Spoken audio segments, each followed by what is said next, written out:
ሰላም ጤና ይስጥልኝ እንደምናችሁ ሲስተር ፍሬ ነኝ። ዛሬ የአይን ድርቀት ምንድነው? ምልክቶቹ ምንድናቸው? መፍትሄውስ? የሚለውን እናያለን። የአይን ድርቀት የሚባለው አይናችን የሚያመነጨው የእንባ መጠን ሲቀንስ ወይ ደግሞ የሚመነጨው ራሱ የሚለቀቀው እንባ ደግሞ ቶሎ ኢቫፖሬት ሲያደርግ ወይ ደግሞ ቶሎ የሚወጣ ከሆነ አይናችን ላይ የማይቆይ ከሆነ የሚከሰት ነው። ይሄ ደግሞ የሚያደርገው አይናችን ደረቅ እንዲሆን ወይ ደግሞ መለስለሱ እርጥበቱ እንዳይኖረው ያደርጋል። ይሄ ደግሞ አይናችን ላይ ዲስኮምፈርት እንዲኖር የማይመችን ይሄ የመቆርቆር ስሜት ምቾት ያለመስጠት ስሜት እንዲኖር እና እይታችን ላይ ተጽዕኖ አለው። ሲቀጥል ደግሞ አይናችንን እየደረቀ ሲሄድ አይናችንን እየጎዳ ሉብሪኬት ካልሆነ እየጎዳ ዳሜጅ እያደረገው ይሄዳል። ስለዚህ ምክንያቱ ምንድነው? ሁለት ምክንያቶች አሉት። በአጠቃላይ የተለያዩ ፋክተሮች አሉት። እንደ ድራይ እንዲፈጠር የሚያደርጉ የተለያዩ ፋክተሮች አሉት። እንደ ምክንያት በሁለት ዋና ምክንያቶች አሉት። አንደኛው የሚመነጨው የእንባ መጠን አነስተኛ ሲሆን፣ ሁለተኛው ደግሞ የሚተነው ወይ ደግሞ ከአይናችን የሚወጣው አይናችን ላይ የማይቆየው የእንባ መጠን ደግሞ ከፍተኛ ሲሆን የሚወጣው ኢቫፖር የሚያደርገው ከፍተኛ ሲሆን ነው። ስለዚህ ከምክንያቶቹ አንዱ የመጀመሪያው ኢንሰፊሽንት የሆነ ወይ በቂ ያልሆነ የእንባ መመረት ሲኖር ነው። ይሄ ደግሞ አንደኛው ከእድሜ ጋር ነው። እድሜ በጨመረ ጊዜ የእንባ መመረቱ ሂደት እየቀነሰ ይመጣል። በተለይ ከ40 ዓመት በላይ ያሉ ሰዎች የሚመረተው የእንባ መጠናቸው እየቀነሰ ይመጣል። ሁለተኛው ከእድሜ ቀጥሎ ያለው ሜዲካል ኮንዲሽን የምንለው የአንድ ሰው የጤና ሁኔታ፣ ለምሳሌ አውቶ ኢሚዩን ዲዚዝ ያለባቸው ሰዎች እንደ ሬማቶይድ አርትራይተስ እንደ ሉፐስ ያለ አውቶ ኢሚዩን ዲዚዝ ያለባቸው ሰዎች እና ዲያቤትስ ያለባቸው ሰዎች የእንባ የመመረት መጠኑ በጣም ይቀንሳል እና ድራይ አይ እንዲፈጠር ያደርገዋል። ሌላው ሆርሞናል ቼንጅ ነው። በተለይ ሴቶች ላይ ሜኖፖዝ ላይ ሲደርሱ ተጽዕኖ ያደርጋል። እንባ መመረት ሂደት ላይ ተጽዕኖ ያደርጋል። ሌላው ደግሞ የምንወስዳቸው መድኃኒቶች እንደ አንቲዲፕሬሳንት ያሉ እና እንደ ደም ግፊት የምንወስዳቸው መድኃኒቶች ተጽዕኖ አላቸው። ሁለተኛው ምክንያት የእንባ ኢቫፖሬት የማድረግ ወይ የእንባትነት መጨመር ነው።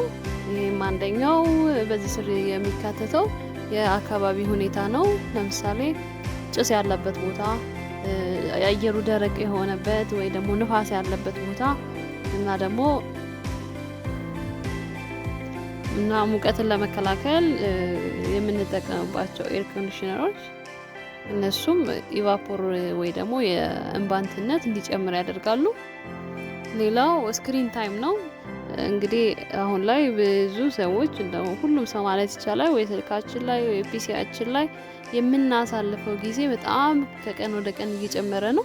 ስለዚህ በእነዚህ ኤሌክትሪካል ዲቫይሶች ላይ ባሳለፍናቸው ጊዜዎች ላይ እንደው አይናችንን እንኳን ብሊንክ ማድረግ መጨፈን እንኳን የምንረሳበት ጊዜ አለ። በዚህ ጊዜ ኢቫፖር የሚያደርገው ይጨምራል፣ ትነቱ ይጨምራል ማለት ነው። የእንባ ትነቱ ይጨምራል። ስለዚህ ስክሪን ታይም ባበዛን ቁጥር ይሄኛው አይናችን እየደረቀ ይሄዳል ማለት ነው። በተጨማሪም ኮንታክት ሌንስ ማድረግና የተወሰኑ ደግሞ የአይን ሰርጀሪዎች ይህንን የእንባ መጠን የእንባ ኢቫፖሬት ማድረግ የእንባትነትን ሊጨምሩ ይችላሉ። ያ ኮንታክት ሌንስ በምናደርግበት ጊዜ ረዘም ላለ ጊዜ ማድረግ ነው። ሁለተኛው የአይን ሰርጀሪ ያልኳችሁ ደግሞ ለምሳሌ ሌዘር ሰርጀሪ ሲኖር የእንባትነቱን ይጨምሩታል። እሺ ምልክቶቹን ስናይ ማቃጠል ይኖራል፣ አይን መቅላት፣ እንደው ይሄ የማቃጠል የመቆጥቆጥ ስሜት፣ ብርሃን መፍራት እና ይሄ የመቆርቆር እንደው ጠጠር እንዳለበት ነገር የመቆርቆር አይነት ስሜት አለ። የአይን መድከም ወይ ደግሞ ምቾት መንሳት እና የአይን ቆሻሻ ደግሞ ሊኖረው ይችላል። ስለዚህ እነዚህ ስሜቶች ያሉት ሰው ሄዶ ሲታይ የአይን ክሊኒክ ሄዶ ሲታይ የሚደረገው እንግዲህ የመጀመሪያው ፕሮሰሱን ከጨረሰ በኋላ ሐኪም ጋር ሲገባ ሂስትሪ ይወሰዳል። የተሰማው ስሜት ለምን እንደመጣ ምን ተሰምቶት እንደመጣ ከሐኪሞቻችሁ ጋር ትነጋገራላችሁ። ከዛ በኋላ ሐኪም ስሊት ላምፕ የሚባለው ማሽን ጋር ተቀምጣችሁ ሊያይ የሚችለው እንግዲህ የአይን ድርቀት አይናችን ላይ ምልክት አለው ወይ የሚለውን በደንብ ያያችኋል። ከዛም ይሄ ድርቀት ደግሞ የቱ ጋር ነው ያለው የሚለውን የትኛው አይናችን ክፍል ላይ ነው የሚለውን እና ሌሎችን የረባ ምርት ምን ያህል ነው የሚለውን እነዚህ ነገሮች በተለያየ ምርመራ ቼክ ያደርጉታል እንደየአስፈላጊነቱ። ስለዚህ ሕክምናው ምንድነው?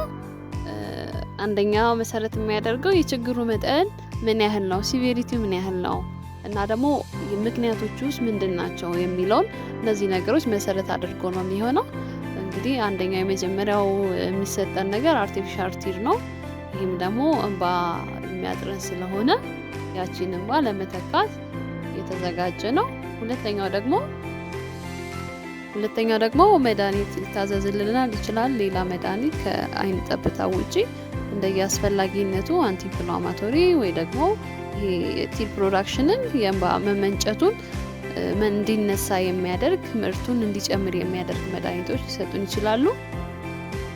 ሶስተኛው ፓንክታል ፕላግ የሚባል አለ። ይሄ ደግሞ እንባችን ወደ ውጭ እየፈሰሰ የሚያስቸግረን ከሆነ ስርዓቱን ጠብቆ በእንባ ቀዳዳው ወይም በዚች አይናችን ስር ያለች የእንባ ቀዳዳ አለች፣ በሷ ጊዜውን ጠብቆ ስርዓቱን ጠብቆ የማይሄድ ከሆነ ያችን ቀዳዳ የራሱ የሆነ መሳሪያ አለው በዛች ማስፋትና ያችን ቀዳዳ ተደፍና ከሆነ ማየት፣ በጣም ጠባ ከሆነ ደግሞ የማስፋት ስራ ይሰራል። ይሄ ደግሞ ጊዜውን ጠብቆ እንባችን አይናችን ላይ መቆየት ያለበትን ጊዜ ጠብቆ በዛች ቀዳዳ ቀስ እያለ እንዲወጣ የሚያደርግ ነው። አራተኛው ላይፍ ስታይላችን ላይ ህይወታችን ላይ ልናደርጋቸው የሚገቡ ነገሮች አሉ። ስክሪን በምንጠቀም ጊዜ 20 የሚባል ሩል አለ። ይሄ ማለት ምንድነው? ስክሪን በምንጠቀምበት ጊዜ ከ20 ደቂቃ በኋላ የሆነ ቦታ ላይ 20 ፊት ወይ ደግሞ 6 ሜትር ያህል ሌላ ቦታ ላይ ማየት ማለት ነው። ከዛ ለ30 ሰከንድ ያህል ለ20 ሰከንድ ያህል ወደዛ ካየን በኋላ ተመልሰን ደግሞ ወደ ስክሪኑ 20 ደቂቃ አሁንም ቆይተን አሁንም ደግሞ ወደ ሌላ ቦታ ማየት ማለት ነው። ብሬክ እየሰጠን ያቺን ስክሪን ታይማችንን በመሃል ብሬክ እየሰጠን እንደዛ ማድረግ ማለት ነው። ሌላው ልናስተካክለው የሚገባ ነገር መነጽር መጠቀም ነው። ይሄም በተለይ ደግሞ ይሄ ደረቅ አየር ወይ ደግሞ ንፋሳም ያለበት ቦታ ላይ መነጽር መጠቀም ነው።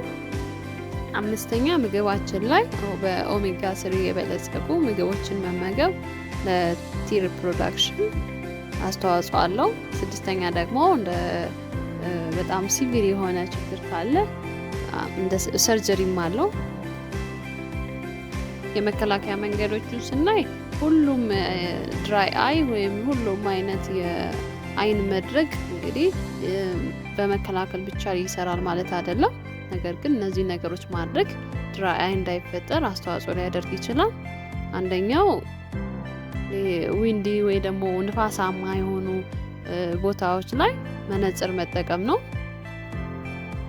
ሌላው ደግሞ በምናደርጋቸው እንቅስቃሴዎች አይናችን ወይ ስክሪን ታይም ወይ በምናነብበት ጊዜ ብሬክ እየወሰድን በተወሰነ ደቂቃ ብሬክ እያደረግን ሌላ ቦታ እያየን እንደገና ደግሞ ተመልሰን ወደ ስራችን እያደረግን በብሬክ ማድረግ ያስፈልጋል። ሌላው ደግሞ ምግባችን ላይ በኦሜጋ 3 የበለጸገ ምግብ መመገብ እና ደግሞ በቂ ፈሳሽ ውሃ መውሰድ፣ ሰውነታችን የሚፈልገውን በቂ ውሃ መውሰድ አስፈላጊ ነው። በተጨማሪም ይህንን ችግር ሊያመጡ የሚችሉ ሌሎች ህመሞች ካሉ ደግሞ እነሱን ትሪት ማድረግ ያስፈልጋል።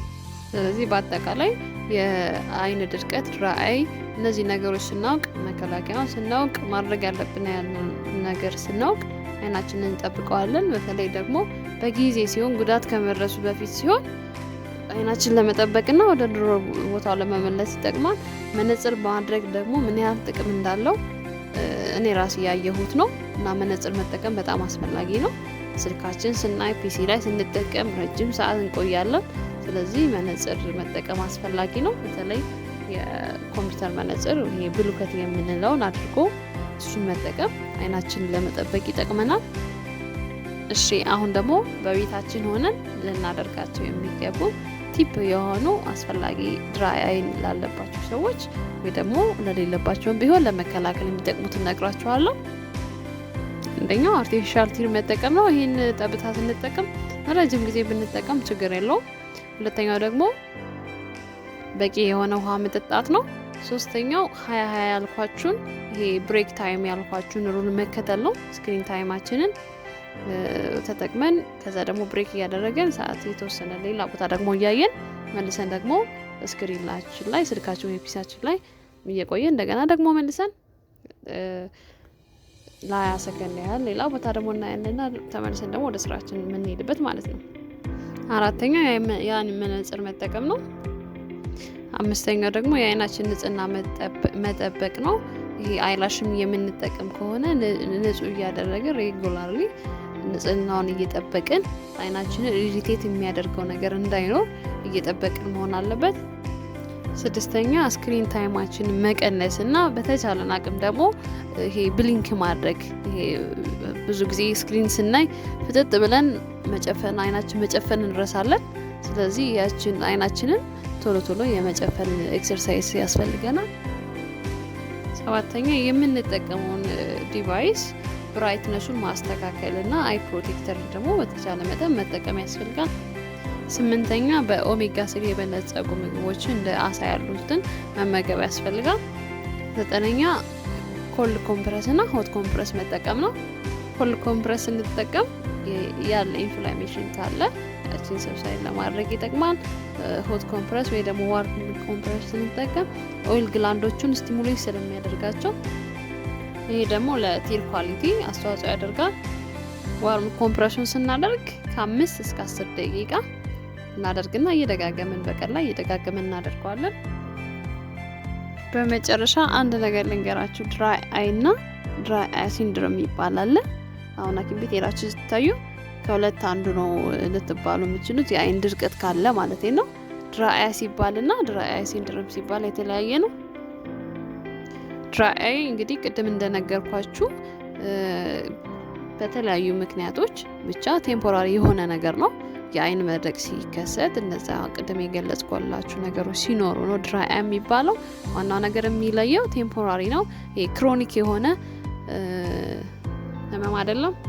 ድራይ አይ ሲንድሮም የምንለው ግን ከድራይ አይ በባሰ ሁኔታ ሲቪር የሆነ ነው እና ደግሞ ክሮኒክ ነው። ይሄ ደግሞ የሚሆነው እንዴት ነው? የአይን እንባ የማምረት አቅሙ በጣም ዝቅተኛ ሲሆን ወይ ደግሞ አያመርትም፣ በበቂ ሁኔታ አያመርትም ሲባል ነው። ድራይ አይ ሲንድሮም ኬራቶ ኮንጀክቲቫይቲስ ሲካ በሚልም ይታወቃል። ድራይ አይ ሲሆን በምናደርጋቸው ህክምናዎች ያ ስሜት ምን የሚታዩት ምልክቶች ሊድኑ ይችላሉ። ድራይ አይ ሲንድሮም ሲሆን ግን ተከታታይ የሆነ ህክምና ምርመራ ሊያስፈልገው ይችላል። ለረጅም ጊዜ አርቲፊሻል ቲር መውሰድ እና ሌሎች መድኃኒቶችን መውሰድ እንዲሁም ደግሞ ሰርጀሪ የሚያስፈልገው ከሆነ ሰርጀሪ፣ እነዚህን ነገሮች በተከታታይ ሁኔታውን እያዩ ማድረግ ሊያስፈልግ ይችላል። እስቲ ራሳችሁን የምትጠይቁት አንድ ጥያቄ ላስቀምጥላችሁ። እነዚህ ቅድም ያልኳችሁ ምልክቶች አሉ እናንተ ጋር? የሚሰማችሁ ነገር አለ? ከተሰማችሁ ታይታችሁ ታውቃላችሁ? ድራይ አይ ወይስ ድራይ አይ ሲንድሮም የሚሆን ይመስላችኋል? መልሳችሁን ብጽፉልኝ ደስ ይለኛል። ሌላም ጥያቄ ካላችሁ ጻፉልኝ ኮሜንት ላይ። ሼር፣ ሰብስክራይብ ማድረግ አትርሱ። ለሌሎች እንዲደርስ ሼር አድርጉልኝ። አመሰግናለሁ።